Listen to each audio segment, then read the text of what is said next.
Guys, I am Linda Fan and welcome to the Linda Fan TV. Oh guys, today we are going to be talking about wives versus side chicks.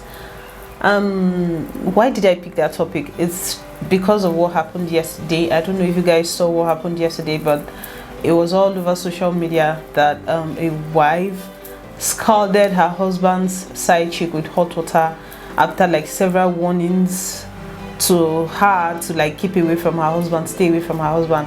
The side chick didn't listen, she didn't heed, so she tracked her down and poured hot water on her. It was all over social media, and you know, this is a topic that I've always wanted to speak on because of how normalized it has become. People make jokes of it. I have posted a funny video about it, and you know, it kind of has become like a normal thing in the society today. So it's listed amongst the topics that I wanted to speak, or I want to speak on, but it was just down the list.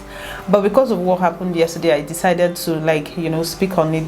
And you know, I have a lot to say, but not a lot though, because when something like this happens, it gets like different reactions. Like, some people were making fun of it, like, did she get there boil water at the side chick's house, or did she boil water, put in a flask and was taken there?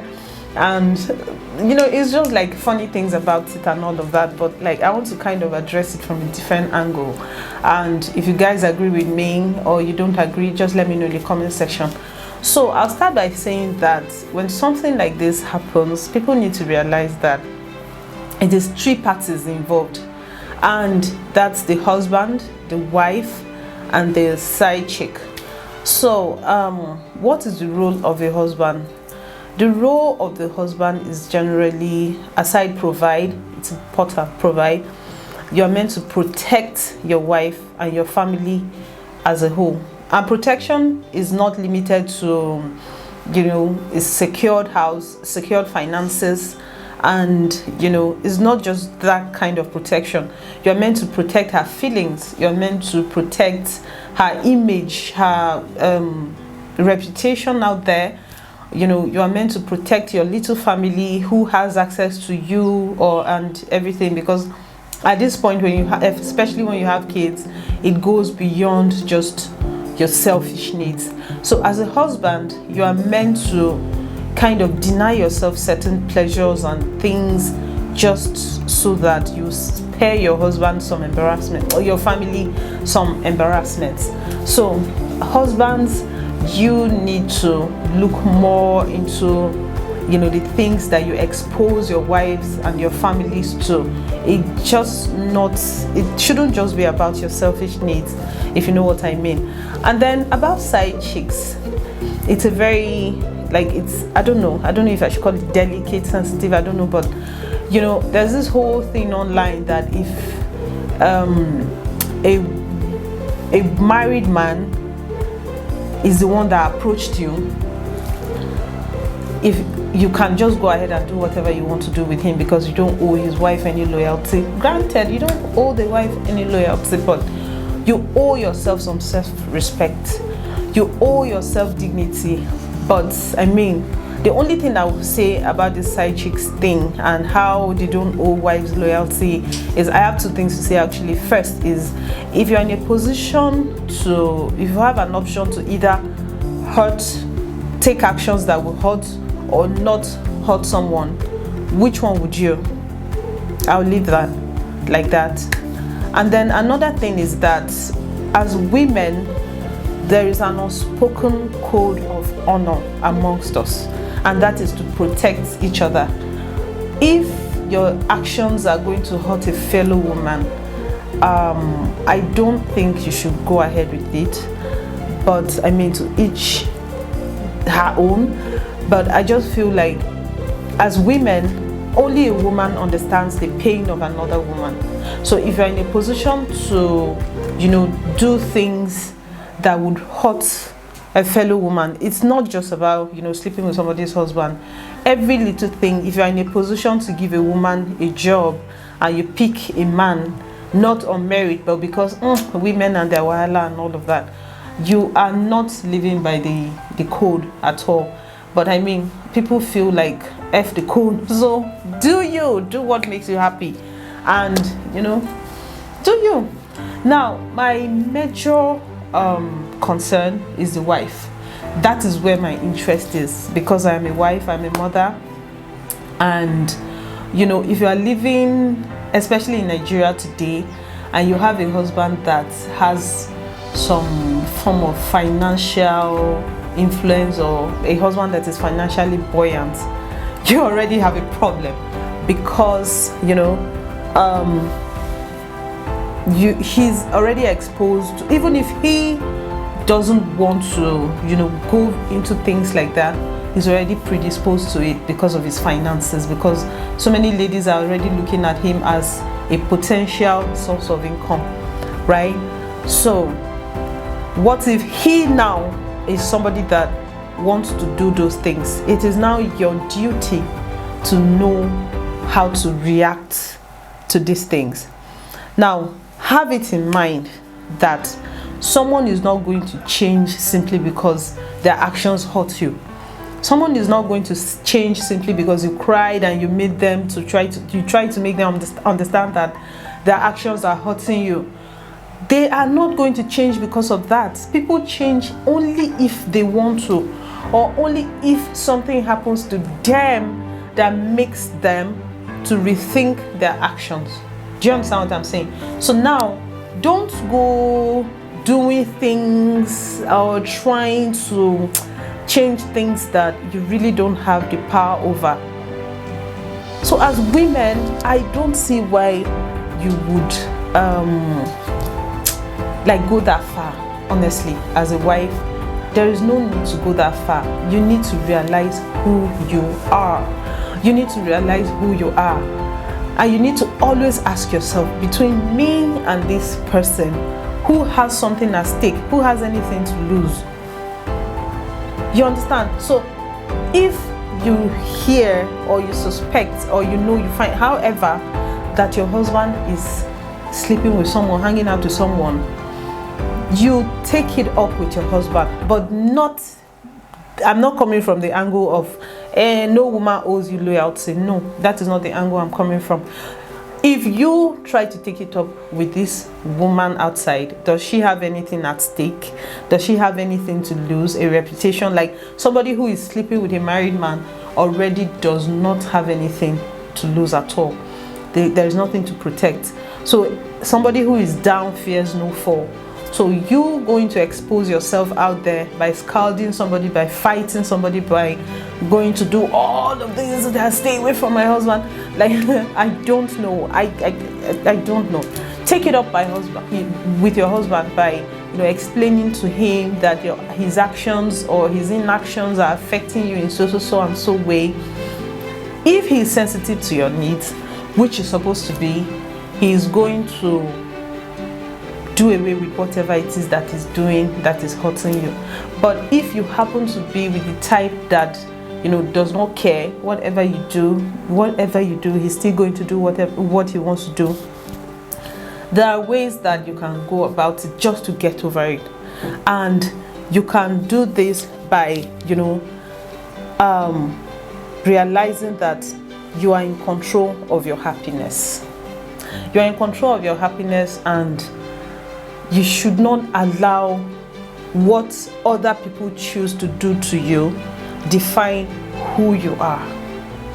I don't know if you understand, but who you are should always be there. You are going to put yourself out there to look like a thug, a monster, pouring water on people. This particular woman, Faith, she's my Facebook friend, and we just like each other's posts, and I don't know her in person, but she's an interior decor or an event planner or something, and her jobs are amazing. I have gone to her page severally to take ideas for decorations, for things, and it's so painful that the first time that she's being posted on major platforms is not because of the job that she does, the wonderful decorations that she puts out there. It is because she scalded somebody with hot water. So If anybody sees her picture, is it not that woman that poured hot water on somebody? It is not the amazing events planner that, you know, people know. You get? So if you allow what people choose to do to you, or how people choose to hurt you, to define your own character, at the end of the day, you are going to regret it. Like, there is something that I always say: people will do you wrong. People will never stop doing you wrong. People will always do you wrong, but do not allow that to define you. Like, there are times that people do things to you that you are in your right, but the way you choose to react to it, the way you choose to go about it, puts you in the wrong. Because now everybody is talking about her like she's an insecure this and insecure that and this and this and that, but nobody knows maybe like how many times she had tried to appeal to this woman to say, do you know what, please stay away from my husband, it is hurting me, and this and this and this and that. And I don't know, it's I don't know, but like, do not allow people's actions to define or mold or form who you are. You can find support groups, join groups, listen to stories of other women, watch videos, read on personalities, and, you know, just find yourself in the midst of all of that. Gather yourself together, try to find your healing, take solace in your children, you know, just have fun, go out, eat good food, look good. You know, it's not on you that somebody else is misbehaving. And then another thing that we women need to realize is that a husband, a man, a boyfriend, whoever, is not your life. He is in your life, but he's not your life. So whatever he chooses to do with himself, you do not have the power to change it. You will lose your life trying to fight for somebody that is in your life. That is not your life. You are responsible for your life. You are not responsible for another person and their actions. So sometimes the reason why we go fighting these women and saying, oh, leave my husband, or doing all of these things, is because of our ego, and because, you know, like, people are going to laugh at me. They are going to say, ah, look at her, she's so pretty, she's so this, she dresses well, and her husband is running around with this and this and that. You know, yes, so what? Let them talk. Let them talk. We just learn to live with yourself and just like calm yourself and think rationally before taking some of these actions. Maybe some of our friends that supported her to go and do this, they are just somewhere like amongst the people that are laughing. I saw comments and I was like, some people knew her personally. They were talking about how she left Guarimpa and this and that. And you know, she's just left with that whole thing on her head now. So I would want wives to learn how to not allow these people, husbands, side chicks, control who they become. You can, there are many ways to handle issues. If you cannot control yourself, these people are going to make you what they it's painful. It's actually painful, because sometimes it's like the wife, the husband and the side chick are actually talking about you. They are saying how his wife is not even fine, she and her friends, they're laughing at you, or the husband is telling him so and so things about you. Let them talk. Let them talk. It's painful, I know. The only way out of such situation is maybe like a divorce. But obviously you do not want to divorce this man. You want to stay with him. So are you going to live the rest of your life scalding women? Are you going to live the rest of your life fighting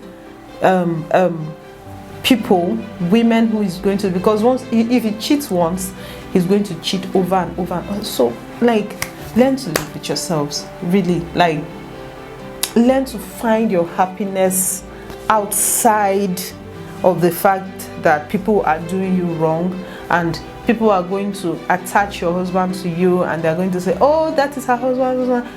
They are going to say, they spoke on Jesus Christ, they spoke on so many people that did not, that were righteous, and we humans were not righteous. We sin every day. Nobody is perfect. I am far from perfect in every aspect of life. I am far from perfect.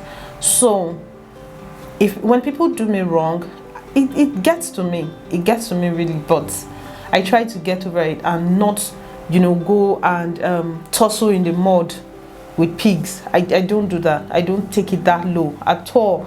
I'm just going to speak to my husband and say, you know what, so and so thing you are doing, I know about it. And if we're able to have a conversation around it, we do. If we're not able to, we leave it for another time. We address it when tensions are down. But do not ever go and put yourself out there to be a subject of mockery over something as, you know, like, it's not worth it at all. So now I say all these things to mean that there are two ways to handle a cheating husband, or not a cheating. Okay, so there are two ways to handle issues like this. If your husband has a habit, or if he does things that you know you cannot put up with, divorce him, leave him. But if you are not the type to divorce, then learn to live with it. So it is either you leave or you live with it. It's just two options, because nobody is going to change for you. It is the harsh truth. Nobody is going to change for you. So you either leave him or you live with it. Thank you guys for watching. Please guys, subscribe to my channel, the Linda Fan TV. Subscribe, watch, leave comments, tell me what you think about this whole thing, and I'll see you next time in my next video. Bye guys. Good job. Mix.